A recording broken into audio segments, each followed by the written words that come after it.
The small town of Millfield was quiet that morning, just like any other day. The sun rose slowly over the fields, painting the sky with soft shades of orange and pink. Birds chirped in the distance, and a gentle breeze rustled through the trees. It was peaceful until the sky changed. Without warning, the bright colors faded, replaced by an eerie green glow that stretched across the horizon. People stopped what they were doing to look up. Some thought it was a strange weather phenomenon, while others whispered about UFOs or government experiments gone wrong, but no one could have guessed what came next. A low hum filled the air, growing louder by the second. It wasn't like anything anyone had heard before, deep and resonant, as though the earth itself was vibrating. Then, from the glowing green clouds, something descended. At first it looked like a shadow, but as it drew closer, its shape became clear. A massive alien ship. It was enormous, easily dwarfing the tallest buildings in town. Its surface shimmered with shifting patterns of light, making it seem alive. There were no visible windows or doors, only smooth curves that reflected the distorted sky above. Panic erupted almost instantly. Cars screeched to a halt on the roads as drivers abandoned their vehicles and ran for cover. Parents grabbed their children and fled into houses, locking doors and pulling down blinds. Shops emptied in seconds, leaving groceries spilled on the ground and cash registers open. The streets quickly turned into chaos, with people shouting, crying, and pushing each other out of the way. Everyone wanted to get as far away from the ship as possible, but not everyone reacted the same way. Standing near the edge of the town square, Ryan leaned casually against his old pickup truck. He was a tall man, with broad shoulders and hands, roughened by years of working as a mechanic. His dark hair was slightly messy, and he wore a faded blue jacket over a plain white t-shirt. Unlike the others around him, Ryan didn't look scared. Instead, he watched the ship with calm curiosity. His arms crossed over his chest. Beside him stood Lisa, a young woman in her late 20s. She had short brown hair and warm hazel eyes that always seemed to sparkle with excitement. Today she carried a leather-bound notebook under one arm, its pages filled with sketches of stars, planets, and galaxies. As a school teacher, Lisa spent most of her time teaching kids about science and space exploration. To her, this moment felt less like a disaster and more like the discovery of a lifetime. "What do you think?" Ryan asked, breaking the silence between them. His voice was steady, almost casual, as if they were discussing the weather instead of an alien invasion. "I don't know," Lisa replied, tilting her head as she studied the ship. "It's beautiful, isn't it? Look at the way the light moves across it." Ryan raised an eyebrow. "Beautiful? Most people would say terrifying." Lisa shrugged. "Maybe. But think about it. This could be the answer to questions we've been asking for centuries. Are we alone? Is there life beyond Earth? And now, here it is." Her words hung in the air as the ship continued to hover above the town. By now the hum had grown so loud that it rattled windows and made conversation difficult. Still, neither Ryan nor Lisa moved. Around them, people screamed and ran, but the two remained rooted to the spot, watching intently. Suddenly, the ship began to lower itself toward the center of the town square. A collective gasp rippled through the crowd as it touched down gently, without so much as a scratch on the pavement. For a moment, everything went silent. Even the wind seemed to stop blowing. Then, a section of the ship's surface shifted and opened, revealing a dark opening. Out stepped the aliens, or at least what everyone assumed were aliens. They were tall and slender, their bodies encased in suits that shimmered like liquid metal. Their faces were smooth and featureless, except for faint lines of light that pulsed rhythmically, almost like breathing. They moved gracefully, gliding, rather than walking, and their presence was both mesmerizing and unsettling. People froze in place, unsure of what to do. Some dropped to their knees, praying aloud. Others backed away slowly, tears streaming down their faces. A few brave souls tried to approach, only to be held back by friends or family members who begged them to stay safe. Ryan, however, took a step forward. "Wait," Lisa said, grabbing his arm. Her grip was firm, but her voice betrayed no fear. "What are you doing?" "I'm going to see what they want," Ryan replied simply. "If they wanted to hurt us, they would have done it already." Lisa hesitated for a moment, then nodded. "All right, I'm coming with you." Together they walked toward the ship, ignoring the shouts and pleas of those around them. As they approached, the aliens turned their heads, or what passed for heads, in unison, focusing on the pair. One of them extended a long, slender limb toward Ryan, its tip glowing softly. Instinctively, Ryan raised his hand, palm open in a gesture of peace. For a moment, nothing happened. Then the alien's limb hovered, close to Ryan's hand, stopping just short of touching it. The light on its tip flickered, casting strange shadows on the ground. Lisa clutched her notebook tightly, her heart pounding, not from fear but from anticipation. She couldn't shake the feeling that this was the beginning of something extraordinary. Behind them, the rest of the town watched in stunned silence. No one dared to intervene. All eyes were on Ryan and Lisa, the fearless humans who refused to let fear dictate their actions. Whatever happened next, one thing was certain: nothing would ever be the same again. The moment Ryan raised his hand toward the alien, time seemed to slow down. The glowing tip of the creature's limb hovered inches away from his palm, pulsing with a soft, rhythmic light. Lisa held her breath, clutching her notebook tightly against her chest. She wasn't sure what she expected to happen, perhaps some kind of energy exchange or even a sudden burst of communication. But nothing came. After a few tense seconds, the alien retracted its limb and tilted its head slightly, as if studying Ryan with curiosity. Ryan lowered his hand but didn't step back. Instead, he glanced at Lisa, who nodded encouragingly. "They're not here to hurt us," he said, his voice calm but loud enough for the crowd behind them to hear. Some people muttered nervously, while others stared in disbelief. No one moved. Closer, but all eyes remained fixed on the scene unfolding before them.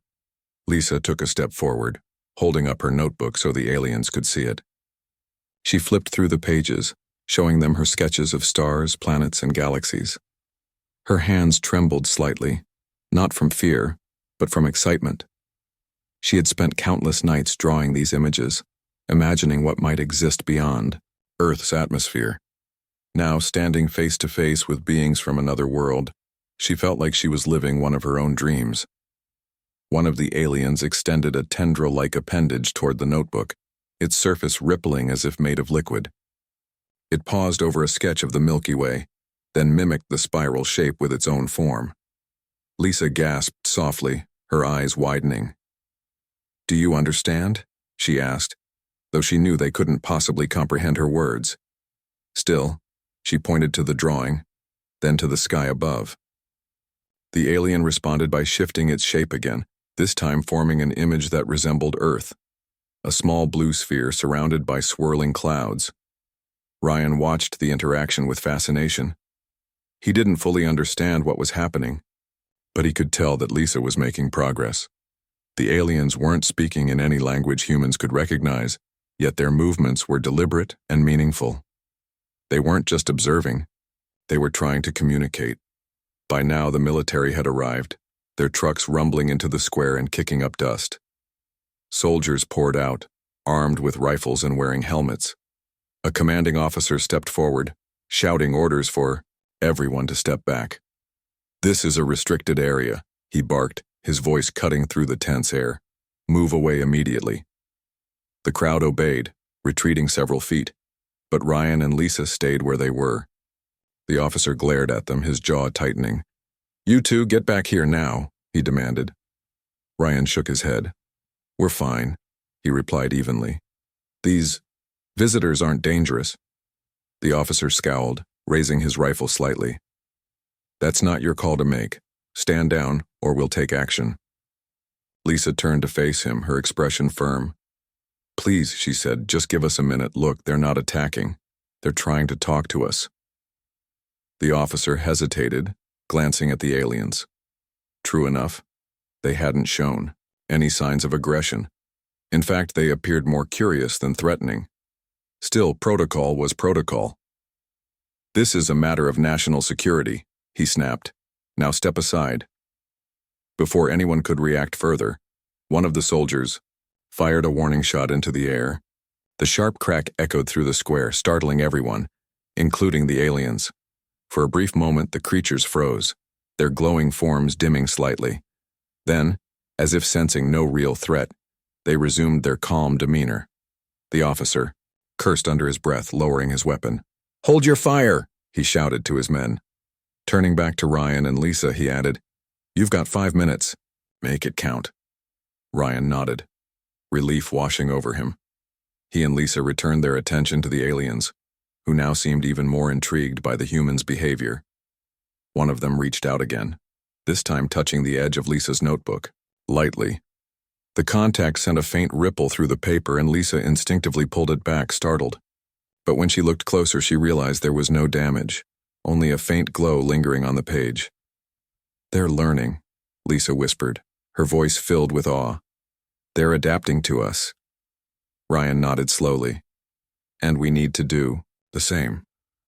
Over the next few minutes, Lisa continued showing the aliens her sketches, pointing to different celestial objects and mimicking their shapes with her hands. The aliens responded by altering their forms, creating intricate patterns that resembled constellations. It was clear they understood far more than anyone had anticipated. Meanwhile, Ryan tried using simple gestures, raising his hands to indicate peace, nodding to show agreement, and shaking his head to convey disagreement. The aliens mimicked these actions, seemingly eager to learn. As the 5-minute deadline approached, the officer called out again, "Time's up. We're taking control of the situation." Ryan and Lisa exchanged a glance, silently agreeing that they couldn't stop now. "Just a little longer," Ryan pleaded, turning to the officer. "We're getting somewhere." The officer frowned, clearly torn between following orders and acknowledging the progress being made. Before he could respond, one of the aliens stepped forward, its body glowing brighter than before. It extended both limbs toward Ryan and Lisa, forming a shape that resembled two figures standing side by side. Then it pulsed once, sending a wave of light across the square. Everyone shielded their eyes, momentarily blinded by the brilliance. When the light faded, the aliens had retreated back into their ship. The hatch closed smoothly, and within seconds, the vessel began to rise, hovering silently above the ground. The hum grew louder again, and then, with astonishing speed, the ship ascended into the sky, disappearing into the green haze. For a long moment, no one spoke. The crowd stared upward, their faces pale and stunned. Even the soldiers stood frozen, their weapons hanging loosely at their sides. Ryan and Lisa remained where they were, gazing at the spot where the ship had vanished. "Well," Ryan said finally, breaking the silence, "that was something." Lisa let out a shaky laugh, clutching her notebook tighter. "I can't believe it actually happened. Did you see how they responded to the drawings? They understood." Ryan nodded, a grin spreading across his face. "Yeah, and I think they wanted us to understand them too." The officer approached, his expression grim. "You two are coming with us," he said firmly. "We need to debrief you immediately." Ryan sighed but didn't argue. He knew this wasn't over, not by a long shot. As they followed the officer toward the military vehicles, Lisa glanced back at the town square. The chaos had subsided, replaced by an eerie stillness. People stood in clusters, whispering and staring at the sky, unsure of what to do next. But amidst the uncertainty, one thing was clear. Humanity had just taken its first step into a new era, an era defined not by fear, but by the courage to reach out and connect with the unknown. The military base was a stark contrast to the quiet town of Millfield.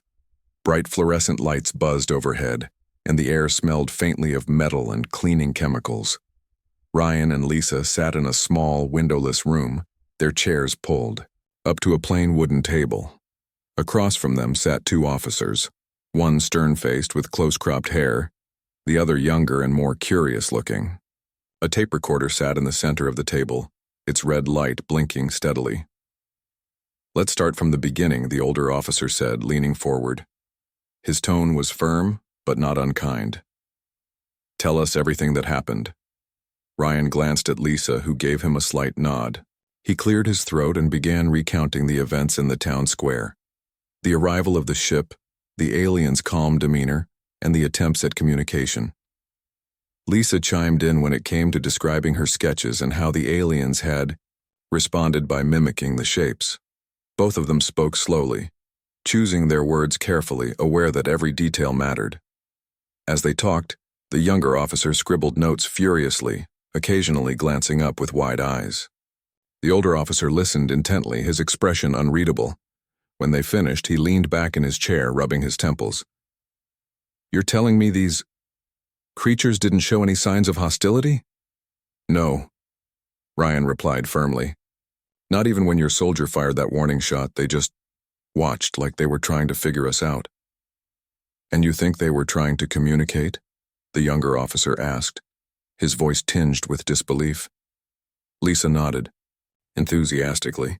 "Yes, absolutely. They understood my drawings. They copied them, even improved on them. It wasn't random, it was deliberate. They wanted us to see that they're intelligent." The older officer exchanged a glance with his colleague, then sighed. "This is unprecedented. We've never dealt with anything like this before. If what you're saying is true, then we need to proceed very carefully." Ryan frowned. "What does proceed carefully mean?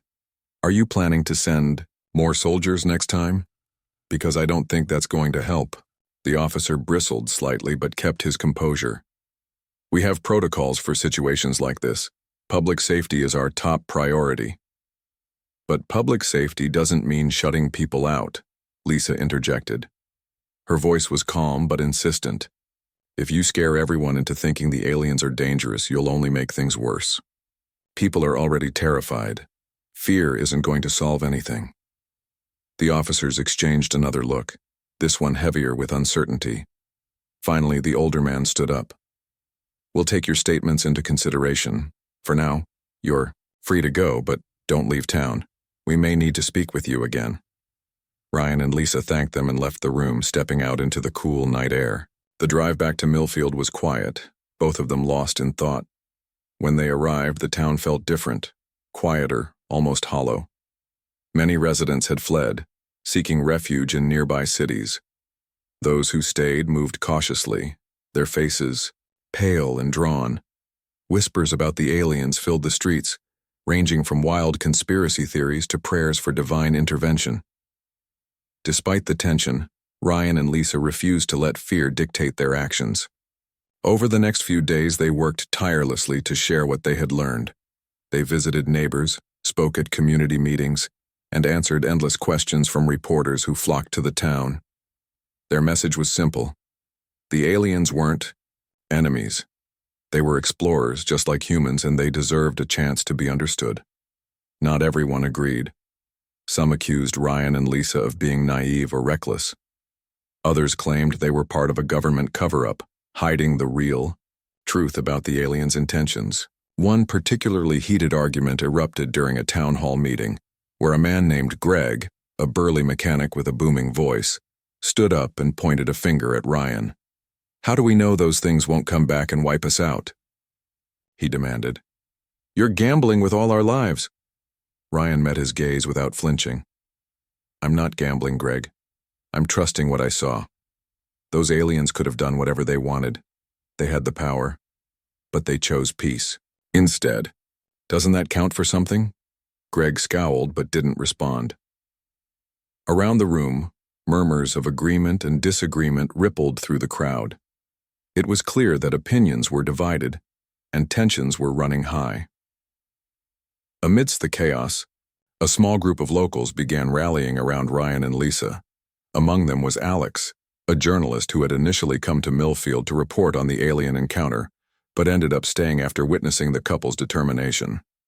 Alex was a wiry man in his 30s with sharp features and a quick wit. He started writing articles challenging the sensational headlines flooding the media, urging readers to focus on facts rather than fear. Another ally was Mia, a nurse who ran the local clinic. She had seen firsthand how panic was affecting people.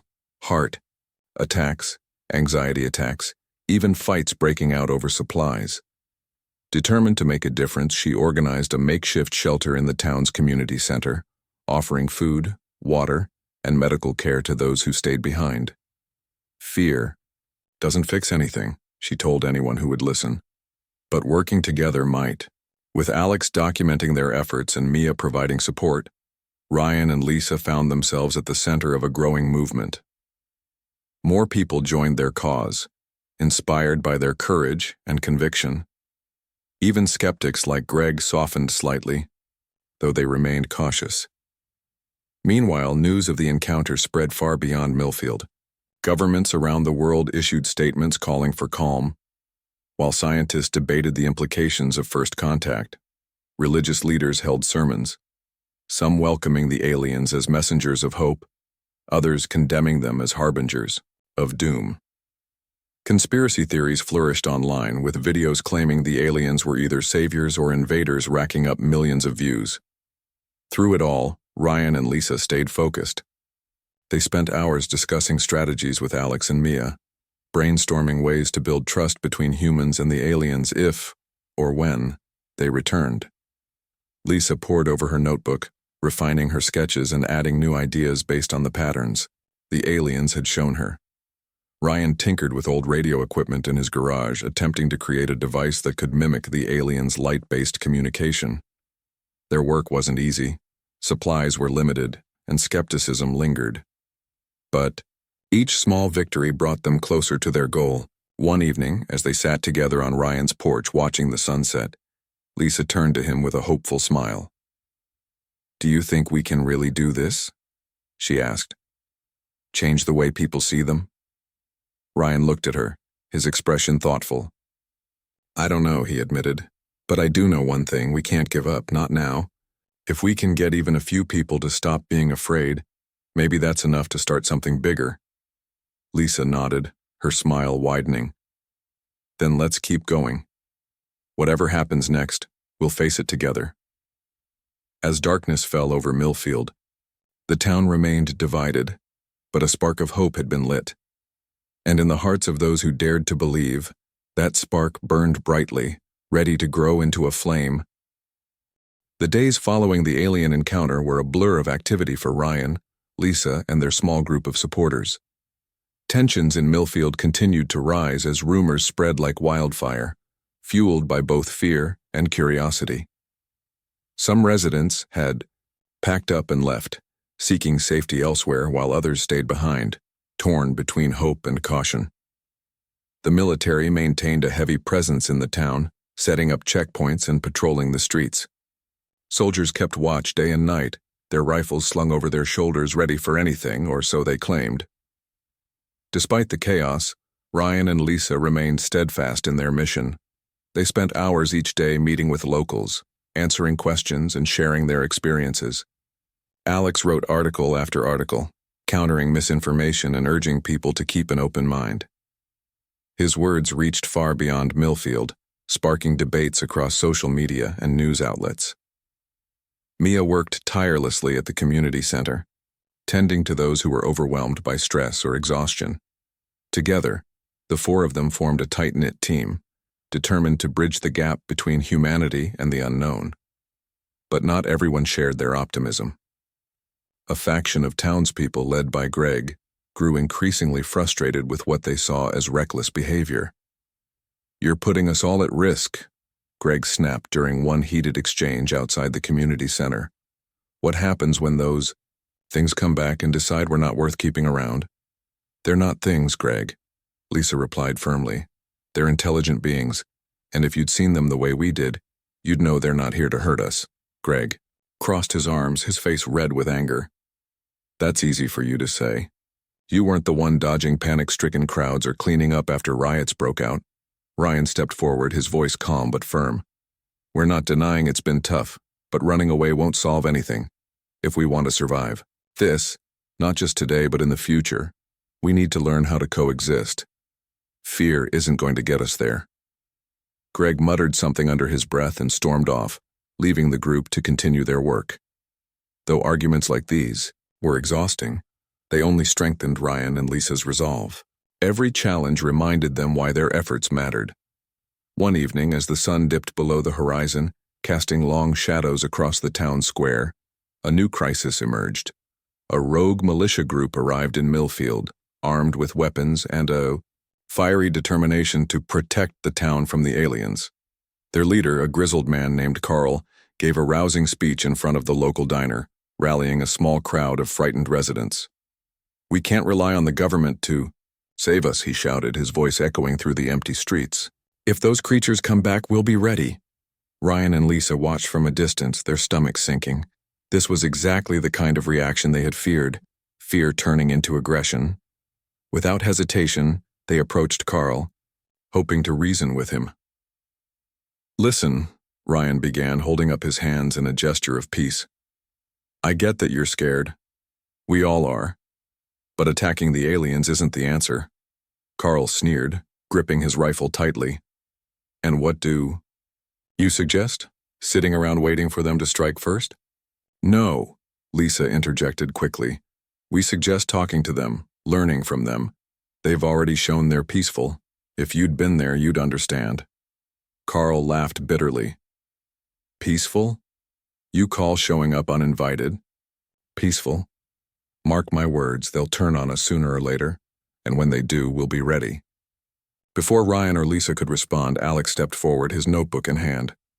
"You're making assumptions based on fear," he said, his tone sharp but controlled. "Fear sells papers, sure, but it doesn't solve problems. These aliens aren't invaders, they're explorers just like us. Attacking them will only make things worse." Carl glared at him, clearly unimpressed. "You reporters always think you know better. Well, let me tell you something, I'm not waiting around to find out if you're right." With that, he turned and marched back to his group, dismissing any further attempts at conversation. That night, Ryan, Lisa, Alex, and Mia gathered at the community center, their faces grim. "This is bad," Alex said, pacing back and forth. "If Carl tries something, it could escalate quickly. The last thing we need is a firefight." Mia nodded, her brow furrowed with worry. "And even if nothing happens tonight, the fear he's spreading is dangerous. People are starting to believe him." Lisa looked down at her notebook, flipping through the pages filled with sketches and notes. Maybe we can use this," she said slowly. "If we show people what the aliens are really like, their curiosity, their intelligence, it might help counteract the fear." Ryan smiled faintly. "It's worth a shot." "But how do we reach enough people?" Alex snapped, his fingers. "Through me, I'll write an article, a big one. I'll include your drawings, Lisa, and everything you've told me about the encounter. I'll make sure it gets published everywhere. And I'll talk to the medical staff at the clinic," Mia added. "Doctors and nurses have credibility. If they start spreading the message too, it could help calm people down." The plan came together quickly.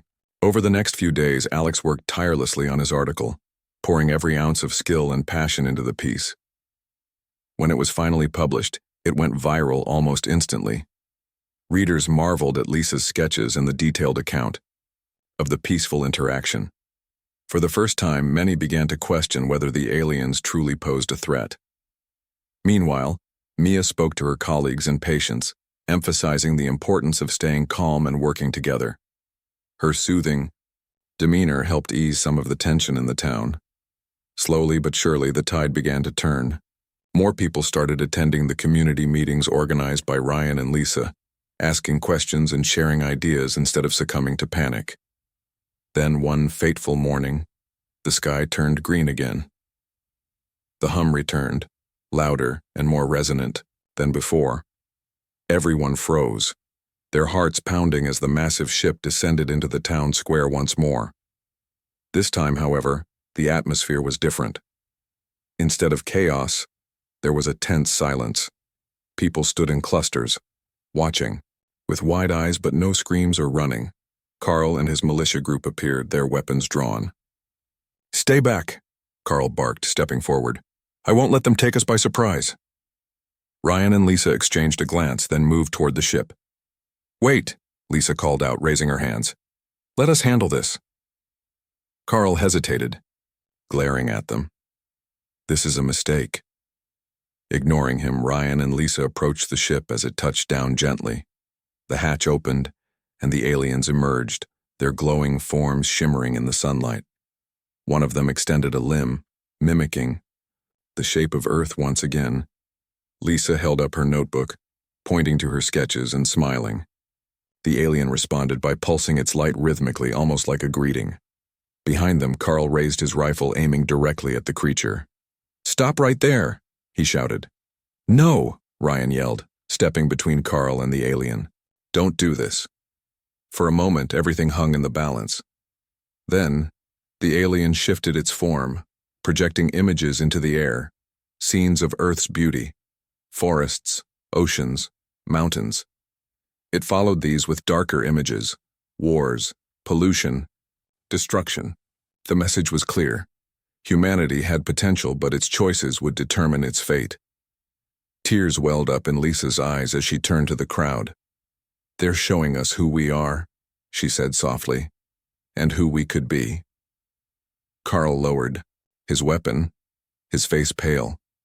Around him, others began to cry or embrace, overcome with emotion. For the first time, fear gave way to understanding and hope. As the ship ascended back into the sky, Ryan took Lisa's hand, squeezing it tightly. "We did it," he whispered. Lisa nodded, her voice trembling. "But this is just the beginning." The departure of the alien ship left Millfield in a state of stunned silence. The green glow faded from the sky, replaced by the soft hues of twilight. People stood frozen in the square, their faces reflecting a mix of awe, relief, and lingering uncertainty. Carl and his militia group had retreated quietly, their weapons lowered, their bravado replaced by quiet reflection. Even Greg, who had been so vocal about his distrust, stood with his arms crossed, staring at the spot where the ship had vanished. Ryan and Lisa remained at the center of it all, their hands still clasped tightly together.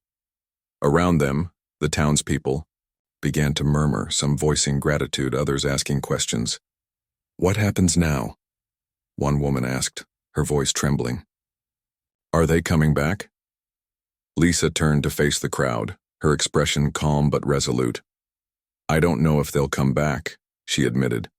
"But what I do know is that they gave us a message, a chance to think about who we are and what kind of future we want to build." Ryan nodded, stepping forward. "They showed us our potential and our problems. It's up to us to decide how we move forward." The words resonated deeply. For the first time in days, the fear that had gripped the town began to loosen its hold. People started talking, not shouting or arguing, but truly listening to one another. Ideas flowed freely as neighbors shared thoughts on how to address pollution, conflict, and inequality. The aliens' visit had planted a seed of hope, and it was beginning to sprout. Over the following weeks, Ryan, Lisa, Alex, and Mia worked tirelessly to keep that hope alive. Alex continued writing articles, highlighting stories of resilience and cooperation from around the world. His pieces inspired countless readers, sparking grassroots movements aimed at creating positive change. Mia expanded the community center's efforts, offering workshops on mental health, sustainability, and conflict resolution. Together, they became beacons of optimism in a world still grappling with uncertainty. Meanwhile, Ryan and Lisa focused on deciphering the aliens' message. Using Lisa's notebook and the patterns they had observed, they collaborated with scientists and linguists who had flocked to Millfield, eager to contribute. Slowly, they pieced together fragments of understanding. The aliens hadn't just been curious explorers, they had been searching for allies. Their technology, far beyond anything humanity had achieved, offered solutions to Earth's most pressing challenges: clean energy, advanced medicine, even tools for reversing environmental damage. But these gifts came with a condition. Humanity would need to prove it could use them wisely. The revelation sparked intense debate worldwide. Governments convened emergency meetings, struggling to balance ambition with caution. Religious leaders called for humility, urging humanity to reflect on its values before embracing such power. Activists demanded transparency, insisting that any advancements benefit everyone, not just a privileged few. Amidst the chaos, Ryan and Lisa advocated for unity. "We can't let fear divide us," Lisa told a packed town hall meeting. "If we work together, we can show the aliens and ourselves that we're ready." Their message gained traction, spreading through social media, news outlets, and word of mouth. Ordinary people joined the cause, organizing cleanup drives, planting trees and volunteering in their communities. Artists created murals celebrating the encounter, while musicians composed songs about hope and connection. Even skeptics like Greg found themselves drawn in, contributing in small but meaningful ways. "I'm still not sure about those beings," he admitted during one conversation with Ryan. "But I see what you're trying to do. And maybe it's worth a shot." As months passed, the global response grew stronger. Nations set aside long-standing rivalries to collaborate on projects addressing climate change and poverty. Scientists made breakthroughs using insights gleaned from the aliens' brief visit, developing technologies that promised to revolutionize daily life. Education systems shifted focus, emphasizing empathy, critical thinking, and cooperation over competition. Slowly but surely, humanity began to transform. Then, one crisp autumn morning, the sky changed again. This time there was no panic, only anticipation. The hum returned, softer and more melodic than before, as the massive ship descended into the now familiar town square. People gathered eagerly, their faces alight with curiosity rather than fear. Ryan and Lisa stood at the front of the crowd, their hearts pounding with excitement. The aliens emerged, their forms glowing brighter than ever. One of them approached Ryan and Lisa, extending a limb toward the ground. A small device materialized. In its wake, a sleek, crystalline object pulsing with gentle light. The alien paused, then stepped back, leaving the device behind. Ryan bent down to examine it, his hands trembling slightly. "What is it?" Lisa whispered, leaning closer. "I think—" Ryan began, his voice choked with emotion. "I think it's what they promised, energy, knowledge, everything we need to make things better." The crowd erupted into cheers, tears streaming down countless faces. The aliens watched silently for a moment, their forms shimmering with approval. Then, without warning, they turned and re-entered their ship. The hatch closed, and within seconds, the vessel ascended into the sky, disappearing into the clouds. For a long time, no one spoke. They simply stood there, gazing upward, overwhelmed by the weight of what had just happened. Finally, Lisa broke the silence. "This isn't the end," she said softly. "It's the beginning." Ryan nodded, smiling faintly. "And it's up to us to make it count." In the weeks and months that followed, humanity embraced the gift left behind by the Veil, the name given to the aliens by scientists studying their language patterns. Researchers worked tirelessly to unlock the secrets of the crystalline device, discovering applications that ranged from limitless clean energy to cures for previously incurable diseases. Governments established councils to ensure equitable distribution of resources, prioritizing the needs of the most vulnerable populations. Conflicts that had once seemed insurmountable began to fade as nations focused on shared goals rather than divisions. But the true legacy of the Veil wasn't technological, it was cultural. Humanity learned to look beyond fear and mistrust, choosing instead to embrace curiosity and compassion. Schools taught children about the importance of cooperation, reminding them that Earth was just one part of a vast, interconnected universe. Artists and writers celebrated the encounter in films, books, and art exhibits, inspiring future generations to dream boldly and act selflessly. Ryan and Lisa became symbols of this new era, their names synonymous with courage and vision. Though they never sought fame, they welcomed the opportunity to continue advocating for unity and progress. Together they traveled the world, sharing their story and encouraging others to believe in the possibility of a brighter future. Years later, standing beneath a star-filled sky, Lisa looked at Ryan and smiled. "Do you ever wonder what the Veil are doing right now?" she asked. Ryan shrugged, his eyes twinkling. probably exploring somewhere else. Maybe they'll come back someday. Or maybe we'll go to them, Lisa replied, her voice filled with wonder. She glanced at the stars, imagining distant worlds waiting to be discovered. Someday. As they stood there, hand in hand, the night felt infinite, full of promise and potential. Humanity had taken its first step toward a future, shaped not by fear but by hope, a future forged by those who dared to remain fearless.